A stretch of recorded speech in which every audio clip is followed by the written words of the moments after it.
ሰላም ጤና ይስጥልን ውድ የቻናላችን ተከታዮች እንዴት አላችሁ እያል ዩቲዩብ ቻናል በኦንላይን በማስተማር ላይ ይገኛል። የምናስተምረው አማርኛ፣ እንግሊዘኛ፣ ሂሳብ እና እንዲሁም ሌሎችን የትምህርት አይነቶች ሲሆን በየትኛውም ሀገር ሆናችሁ በኦንላይን መማር መከታተል የምትፈልጉ ታች ቪዲዮ ላይ ባስቀመጥነው ስልክ በኢሞ፣ በዋትስአፕ፣ በቴሌግራም ሃሎ ይበሉን፣ ይደውሉልን፣ መማር መከታተል ይችላሉ። ሰላም ጤና ይስጥልን እንዴት አላችሁ እያልን በያላችሁበት ሰላማችሁ ይብዛ። ለዚህ ቻናል አዲስ ከሆናችሁ ላይክ፣ ሼር፣ ሰብስክራይብ እያደረጋችሁ መማር ለሚፈልጉ አድርሱልን። ለጀማሪ ተማሪዎች ፊደሎችን እያንዳንዳችሁ አጋጥማችሁ ለማንበብ የምትቸገሩት ከመጀመሪያው ፊደሎችን ከዚህ ቅርጻቸውና ድምጻቸውን ማን ብለን እንደምናነባቸው በደንብ ለመለየት ያግዛችሁ ዘንድ ዛሬ ደግሞ ከላይ ጀምረን ወደ ታች ልክ እንደ ከለራቸው እያንዳንዳቸውን እናነባለን ማለት ነው። እሺ እቺ ማናት? ሀ ይቺ ለ። ስለዚህ ወደ ታች ልክ እያንዳንዳቸውን ምን አይነት ቅጽል አላቸው፣ ምን አይነት ድምጽ አላቸው የሚለውን አብዛኛው ተመሳሳይ ስለሆኑ 1 እስከ 7 ስንቆጥር ፊደሎችን ይኸው ከዚህ ጀምረን ሀ፣ ሁ፣ ሂ፣ ሃ፣ ሄ፣ ህ፣ ሆ ብለን እያንዳንዱ ስንቆጥር 7 ነው ያላቸው። ስለዚህ አንደኛ ፊደል፣ ሁለተኛ ፊደል እያልን እንይዛቸዋለን ማለት ነው። ስለዚህ አሁን ማነብላችሁ የመጀመሪያ ፊደል ወይም ደግሞ አንደኛ ፊደሎችን ነው ማለት ነው።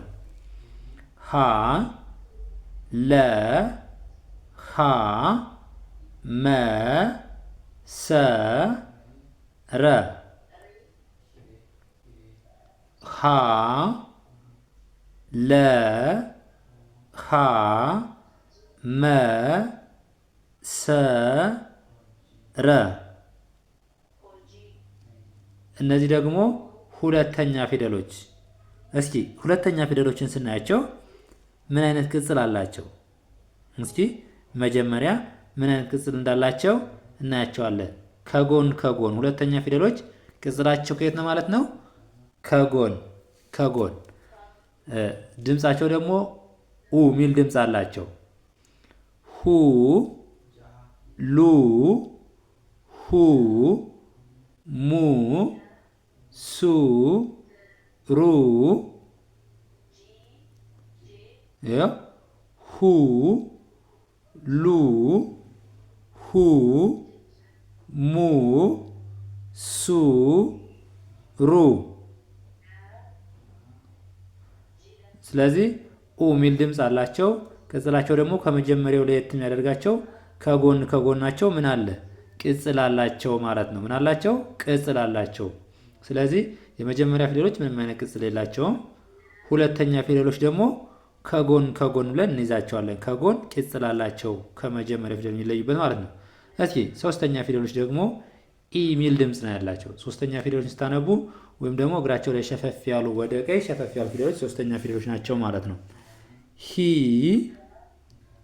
ሊ፣ ሂ፣ ሚ፣ ሲ፣ ሪ። ሂ፣ ሊ፣ ሂ፣ ሚ፣ ሲ፣ ሪ። ስለዚህ ስናነብ ሁለተኛው ሁ፣ ሉ፣ ሁ፣ mu, su, ru ምን የሚል ድምፅ አለው? ኡ ሚል። ሶስተኛ ፊደሎች ደግሞ ሂ፣ ሊ፣ ሂ፣ ሚ፣ ሲ፣ ሪ ኢ ሚል ድምፅ አለው። ኢ ሚል ድምፅ አለው። ቅጽሉን ስናይ ደግሞ ሶስተኛ ፊደሎች እግራቸው ላይ ሸፈፍ ያሉ ናቸው ማለት ነው። ምን ናቸው? እግራቸው ላይ ሸፈፍ ያሉ። ሁለተኛዎች ደግሞ ከጎን ናቸው ማለት ነው። ስለዚህ ሁለተኛዎች ኡ ሚል ድምፅ አላቸው። ከጎን ቅጽል ያላቸው ከሆኑ ሁለተኛ ፊደሎች ብለን እናነባለን። እግራቸው ላይ ሸፈፍ ያሉ ከሆኑ ደግሞ ሶስተኛ ፊደሎች ናቸው። ስናነባቸው ደግሞ ሂ፣ ኢ ሚል ድምፅ አላቸው። ሊ፣ ሂ፣ ሚ፣ ሲ እያልን እናነባቸዋለን ማለት ነው። አራተኛ ፊደሎችን ስናይ ደግሞ አ ሚል ድምፅ አላቸው። ቅጽላቸው ደግሞ ምንድን ናቸው? እግራቸው አጠር ያሉ ይሆናሉ ማለት ነው። እግራቸው አጠር ያሉ ይኸው ሀ፣ ላ፣ ሀ፣ ማ ሳ ራ ሀ ላ ሀ ማ ሳ ራ። እሺ ስለዚህ አ ሚል ድምፅ አላቸው ማለት ነው። እሺ አምስተኛ ፊደሎች ደግሞ ለየት የሚሉት ምንድን ነው? እግራቸው ላይ ቀለበት አላቸው ማለት ነው። አምስተኛ ፊደሎች እግራቸው ላይ ቀለበት አላቸው። እስቲ ሄ ሌ ሄ ሜ ሴ ሬ ሄ ሌ ሄ ሜ ሴ ሬ። ስለዚህ ስናይ ምን አላቸው? እግራቸው ላይ ቀለበት ቀለበት። ስናነብ ደግሞ ኤ ሚል ድምፅ አላቸው። ሄ ሌ ሄ ሜ ሴ ሬ። ስለዚህ ሁለተኛ የመጀመሪያዎች ቅጽል የላቸው ድምፃቸው ሀ ወይም ለ ብለን እንዳል ኖርማል ድምፃቸው ነው። ሁለተኛ ፊደሎች ኡ ሚል፣ ሶስተኛ ፊደሎች ደግሞ ኢ ሚል፣ አራተኛ አ ሚል ድምፅ አላቸው። አምስተኛ ደግሞ ኤ ሚል ድምፅ አላቸው ማለት ነው። ያው ሄ ሌ ሄ ሜ ሴ ሬ። ስድስተኛ ፊደሎች ደግሞ ህ ብለን ነው አብዛኛው እ ሚል ድምፅ ነው ያላቸው። ያው ህ ል ህ ም ስ ር ህ ል ህ ም ስ ር። ስለዚህ ምን ሚል ድምፅ አለው? እ ሚል ድምፅ አለው ማለት ነው። እ ሚል ድምፅ አለው። ቅጽላቸው የተለያዩ ናቸው ማለት ነው። ሁሎችም እንደ ሌሎች አንድ አይነት ወጥ ቅጽል የላቸውም። የተለያየ የራሳቸው የሆነ ቅርጽ ወይም ደግሞ ቅጽል አላቸው ማለት ነው። እሺ ሰባተኛ ፊደሎች ደግሞ ኦ ሚል ድምፅ አላቸው። ሆ ሎ ሆ ሞ ሶ ሮ ሆ ሎ ሆ ሞ ሶ ሮ። ምን ሚል ድምፅ አላቸው? ኦ ሚል ድምፅ አላቸው። ቅርጻቸውን ስናይ ደግሞ ከላይ በቀኝ በኩል ቀለበት ወይም ደግሞ በቀኝ በኩል ምን ይሆናሉ? እግራቸው ያጥራሉ ማለት ነው። ምን ይሆናሉ? እግራቸው ያጥራሉ። ሆ ሎ ሆ ሞ ሶ ሮ። እሺ እንዲህ እያደረግን በቀላሉ መያዝ ወይም ደግሞ መለየት እንችላለን ማለት ነው። በቅርጻቸው ሳናይም እንኳን ልንጻፋቸው ብንል ሁለተኛ ከጎን፣ ሶስተኛ እግራቸው ሸፋፋ፣ አራተኛ እግራቸው ማጠር፣ አምስት ቀለበት፣ ስድስት የተለያየ ቅርጽ ስላላቸው እኛም በሚመስለን እንይዛለን ማለት ነው። ሰባተኛ በቀኝ በኩል እግራቸው ማጠር ወይም ከላይ ቀለበት ብለን ከያዝነ በዛ መሰረት ሳናይ መጻፍ እንችላለን ማለት ነው። ስለዚህ በቀላሉ እንዲያርገን መለየት እንችላለን።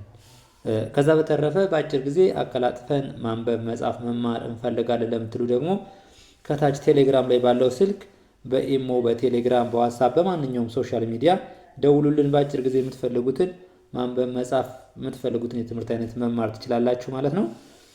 እሺ እቺ ሰናት ከዚህ ጀምረን ደግሞ ወደ ታች ስናይ ሰ ሸ ቀ በ ቨ ተ ሸ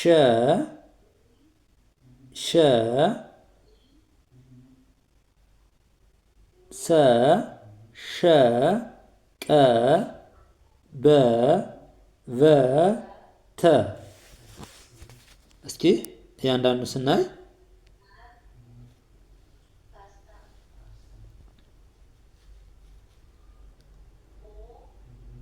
እነዚህ ደግሞ ስንተኛ? ሁለተኛ ፊደሎች ናቸው። ሱ ሹ ቁ ቡ ቡ ቱ። እስኪ ሱ ሹ ቁ ቡ ቡ ቱ። ስለዚህ ቅጽላቸው ተመሳሳይ ከጎን ከጎን ሁለተኛ ፊደሎች ናቸው። ድምጻቸው ደግሞ ኡ ሚል ማለት ነው። ኡ ሚል። እነዚህ ደግሞ ሶስተኛ ፊደሎች ሲን ወይም ኢ ሚል ድምፅ አላቸው። ሲ ሺ ቂ ቢ ቪ ቲ ሲ ሺ ቂ ቪ ቲ ስለዚህ እያንዳንዳቸውን እንዲያርገን ከያዝነ በኋላ አገጣጥመን ለማንበብ የራሳቸውን ድምፅ ወይም የራሳቸውን ቅርጽ ካወቅነ አይከብደንም ማለት ነው። ሳ እነዚህ ደግሞ አራተኛ ፊደሎች ናቸው። ሳ ሻ ቃ ባ ቫ ታ ሳ ሻ ቃ ቫ ባ ቫ ታ። እኛ ማድረግ ያለብን ምንድነው? የመጀመሪያውን ከመጀመሪያው ከሀ ወይም ደግሞ ካለ ስንጀምር አንደኛ፣ ሁለተኛ፣ ሶስተኛ፣ አራተኛ፣ አምስተኛ የሚለውን ነገር ከያዝነ ሁሉም እንዳለ እየቅደም ተከተሉ ወይም እየወረዱ ተመሳሳይ ስለሆነ ድምፁም ቅጽሉም በዚያ ይሄዳል ማለት ነው። ከጎን የሁለተኛ ከጎን ያልነ ከጎን፣ ሶስተኛ እግራቸው ላይ ሸፋፋ፣ አራተኛ እግራቸው ማጠር፣ አምስት ቀለበት ነው ያለ ይኸው ቀለበት ማለት ነው። ስለዚህ በዛ መሰረት እንሄዳለን ማለት ነው። አራተኛ ፊደሎች አ ሚል ድምፅ ነው ያላቸው። ሳ ሻ ቃ ባ ቫ ታ።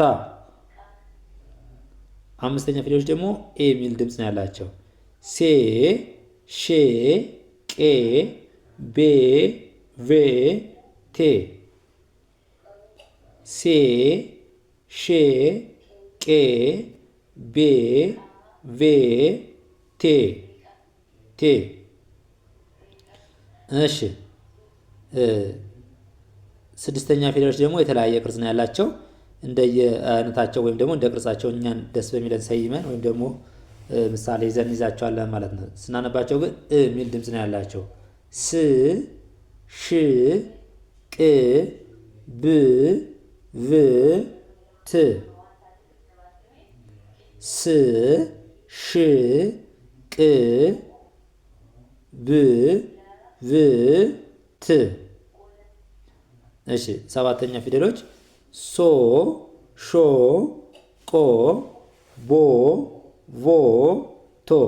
ከላይ ቀለበት ወይም ደግሞ በቀኝ በኩል እግራቸው ማጠር ነው ያልነ ልክ እንደዛ ማለት ነው። ይኸው እግራቸው አጥራል ቀለበት፣ እግራቸው ያጣጥራል ቀለበት፣ እንደዚህ ናቸው ማለት ነው። ስለዚህ ምን ሚል ድምፅ አላቸው? ኦ ሚል ድምፅ አላቸው። ሶ ሾ ቆ ቮ ቦ ቮ ቶ። እንደዚህ እያደረግን በአጭር ጊዜ መለየት እንችላለን ማለት ነው። እያንዳንዳቸውን የመጀመሪያ ስራችን የሚሆን ከግራ ወደ ቀኝ እናነባለን። ከዛ ደግሞ ከታች ወደ ላይ ወይም ደግሞ ከግራ ወደ ቀኝ እያደረግን እያንዳንዳቸውን በአጭር ጊዜ ማንበብ እንችላለን ማለት ነው። ለመማር ለምትፈልጉ ከታች ባለው ስልክ በቴሌግራም፣ በኢሞ፣ በዋትስአፕ በማንኛውም ሶሻል ሚዲያ ደውሉልን። የምትፈልጉትን ትምህርት በአጭር ጊዜ እናስተምራችኋለን። ለዛሬ ዘንዳችሁ የመጣን ቪዲዮ ይህን ይመስላል። በሌላ ቪዲዮ ውስጥ ከምንገናኝ መልካም ጊዜ፣ ሰናይ ቆይታ